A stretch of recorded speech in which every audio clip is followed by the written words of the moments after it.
Assalamualaikum warahmatullahi wabarakatuh. Selamat pagi soleh-soleha ustazah. Bagaimana kabar soleh-soleha ustazah pada pagi hari ini? Semoga dalam keadaan sehat walafiat. Amin amin ya rabbal alamin. Soleh-soleha ustazah, silahkan antum kerjakan dulu amalan yaumi antum seperti sholat duha, tilawah, murajaah, dan membantu orang tua di rumah. Soleh-soleha ustazah, pembelajaran kita pada pagi hari ini yaitu tema 1 organ gerak hewan dan manusia, subtema 3 pembelajaran ke-5 dan ke-6. Sebelum kita mulai pembelajaran kita pada pagi hari ini, alangkah baiknya kita membacakan Bismillahirrahmanirrahim. Soleh-soleha ustazah, silahkan antum simak video berikut ini dan jangan lupa antum buat ringkasan materi di buku catatan antum. Selamat belajar soleh-soleha ustazah. Perhatikan gambar di hadapan kalian. Ada anak-anak yang sedang melakukan olahraga. Ada yang sedang bermain voli, bermain bulu tangkis, ada juga yang sedang bermain basket. Sekarang ibu tanya, apakah kalian sering melakukan olahraga? Wah, jangan-jangan selama di rumah kalian belum pernah berolahraga ya? Olahraga itu sangat penting loh bagi tubuh kita. Karena dengan berolahraga, otot di tubuh kita akan tetap lentur. Dan olahraga juga menambah kesehatan tubuh kita. Jika tubuh kita tidak berolahraga, maka otot kita akan terasa kaku. Nah, sekarang tahukah kamu apa saja kelainan, gangguan, dan penyakit pada otot manusia? Perhatikan penjelasan berikut.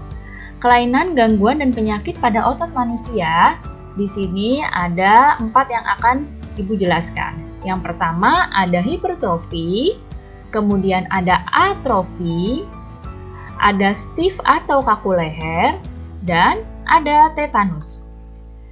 Sekarang yuk kita bahas satu persatu.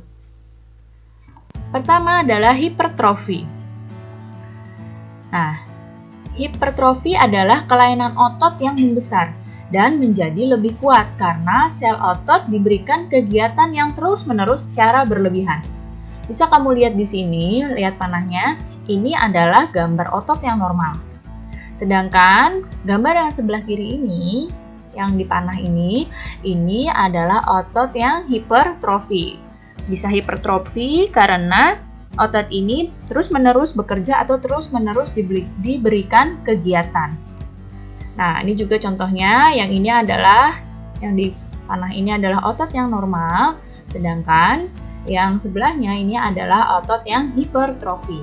Jadi hipertrofi itu ototnya membesar ya, dan menjadi lebih kuat karena selnya terus-menerus diberikan kegiatan. Yang selanjutnya ada atrofi. Perhatikan di sini, atrofi adalah kebalikannya dari hipertrofi. Nah, lihat yang ada di gambar ya. Kalau atrofi itu adalah kelainan otot yang mengecil, lemah, dan fungsi ototnya bahkan menurun. Perhatikan di sini ada gambar otot yang normal ini seperti ini. Sedangkan pada otot yang atrofi ini ototnya mengecil. Nah, kelainan ini disebabkan oleh makanan yang buruk, sirkulasi udara yang buruk, dan otot tidak digunakan atau karena ada penyakit yang memang merusak sel saraf otot. Ya, jadi kalau tadi hipertrofi ototnya membesar, kalau atrofi ini ototnya mengecil, melemah, dan fungsinya bahkan menurun. Perhatikan di sini, ini adalah perbedaan sel otot normal, atrofi, dan hipertrofi. Yang paling atas ini adalah bentuk sel otot yang normal. Sedangkan yang kedua ini adalah sel otot yang terkena atrofi atau sel otot yang mengecil. Seperti ini ya, ciut ototnya. Sedangkan yang hipertrofi ini adalah sel otot yang membesar. Ini terlihat 2 kali lipat dari yang normal ya. Kemudian yang selanjutnya ada stiff atau kaku leher. Kita mungkin suka merasa ya lehernya tegang atau kaku.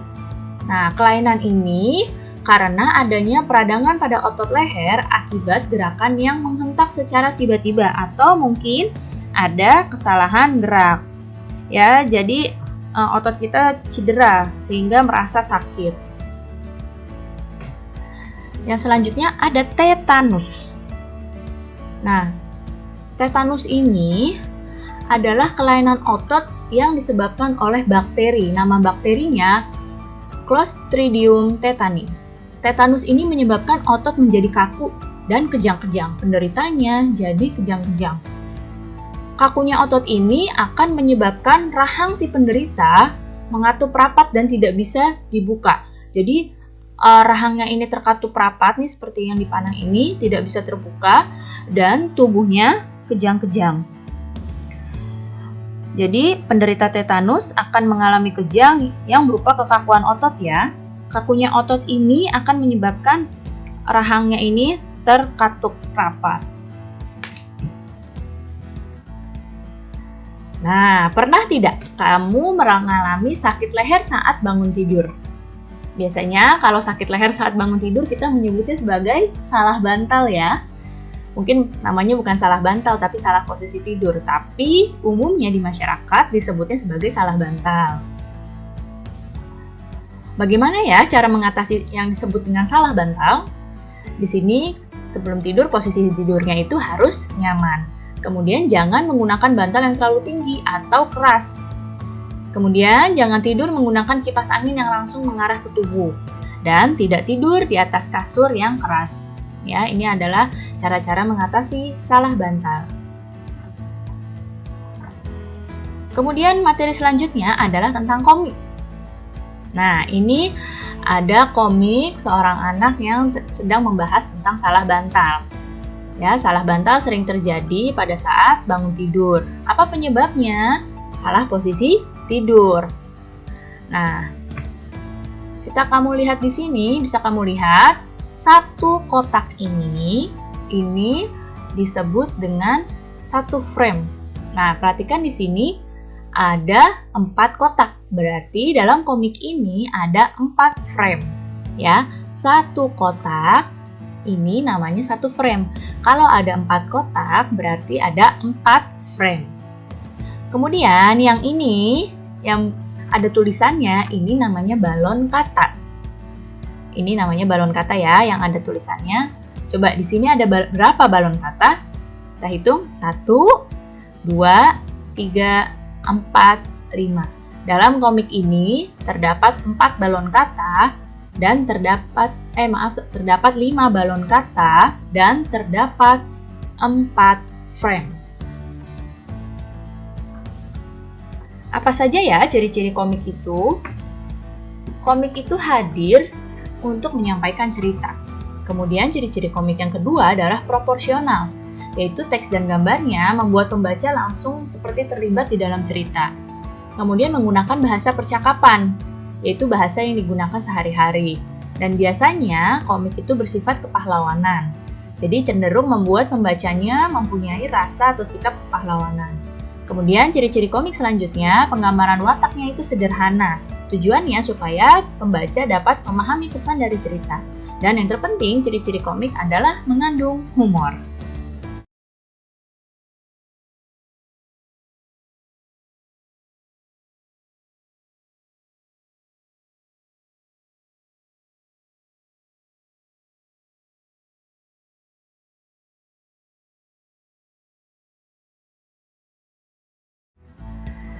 Di hadapan kalian ada seorang anak yang merasa lehernya kaku karena salah posisi ketika tidur.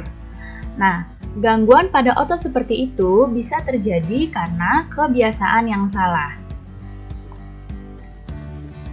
Apa saja ya penyebab gangguan atau penyakit pada otot manusia?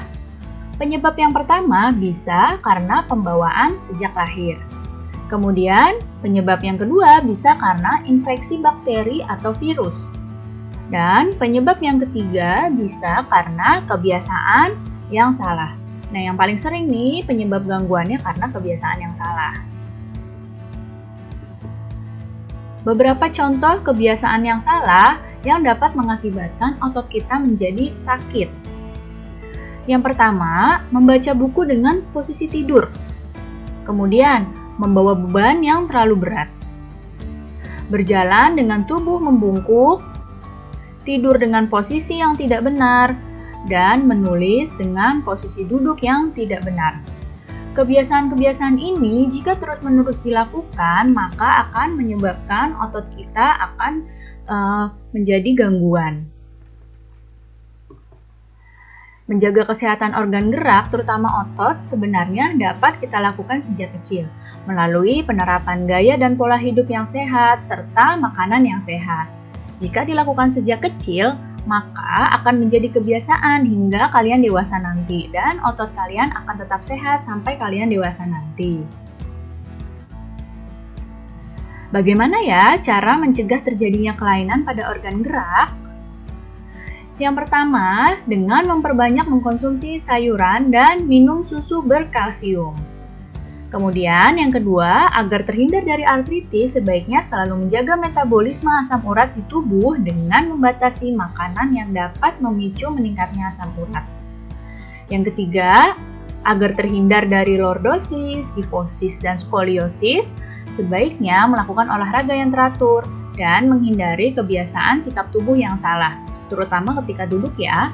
Ketika duduk, kalau posisi duduknya salah akan menyebabkan kelainan lordosis, kifosis, dan skoliosis, dan itu tidak kita sadari.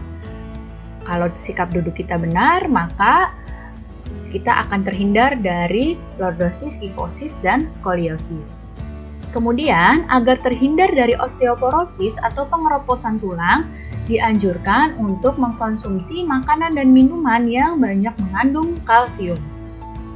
Kemudian, agar terhindar dari rakitis, dianjurkan untuk banyak mengkonsumsi telur, susu, dan minyak ikan, serta berjemur di pagi hari. Seperti yang kita tahu ya, matahari di pagi hari itu banyak mengandung vitamin D yang bagus untuk tulang dan tubuh kita. Nah, sekarang kita akan membahas langkah-langkah membuat cerita berdasarkan ide pokok. Sebelumnya sudah pernah Ibu bahas, sedangkan sekarang akan kita bahas kembali atau kita ulas kembali. Yang pertama, langkahnya adalah menentukan topik dari cerita yang akan kita buat. Apa topiknya yang mau ditulis apa? Kemudian, setelah menentukan topik, kita menentukan ide pokok dari cerita tersebut. Setelah dapat ide pokoknya dikembangkan menjadi kalimat utama. Kita buat kalimat utamanya. Setelah jadi kalimat utamanya, langkah berikutnya membuat kalimat pengembang yang mendukung kalimat utama. Langkah selanjutnya merangkai kata-kata hingga menjadi cerita yang urut, dan jangan lupa perhatikan ejaan dan pemilihan kata-kata dalam cerita tersebut. Kemudian tentang komik. Kemarin kita sudah membahas ya tentang komik. Nah,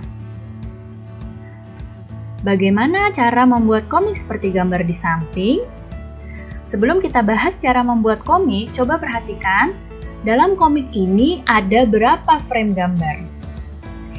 Ya, ada 4 frame gambar. 1, 2, 3, 4. Kemudian, ada berapa balon kata pada komik ini? Iya, ada 6. 1, 2, 3, 4, 5, 6. Nah, sekarang kita akan bahas cara membuat komik, seperti gambar di samping. Berikut langkah-langkah membuat komik. Yang pertama, sebelum membuat komik, kita harus tentukan dulu tema komiknya tentang apa. Setelah tentukan temanya, kita buat judul dari komik tersebut. Setelah menentukan tema dan judulnya, baru kita membuat sketsa. Membuat sketsa ini biasanya menggunakan pensil. Kita tuangkan ide cerita dalam gambar secara garis besar. Buat sketsa ini jangan lupa pakai pensil ya. Baru setelah membuat sketsa, masuk tahap memberikan tinta. Yaitu di sini penegasan garis sketsa dengan menggunakan tinta. Tadi kan tintanya masih pakai pensil, memberikan tinta untuk penegasan garisnya bisa dengan menggunakan pulpen untuk menggambar atau dengan spidol. Kemudian setelah ditebeli, sudah diberi tinta, kita lanjutkan dengan memberi warna. Nah, pemberian warna ini dapat dilakukan dalam 2 tampilan. Bisa dengan banyak warna, bisa juga dengan hitam putih. Nah, yang terakhir setelah diberi warna baru membuat teksnya. Membuat teks pada komik ini ditulis dalam balon kata ya, di dekat gambar si tokoh tadi. Jadi, teks ini ditulisnya dalam balon-balon kata. Baik, cukup sekian ya penjelasan Ibu kali ini. Mudah-mudahan kalian dapat paham dan mengerti. Sampai jumpa anak-anakku semua. Terima kasih. Wassalamualaikum warahmatullahi wabarakatuh.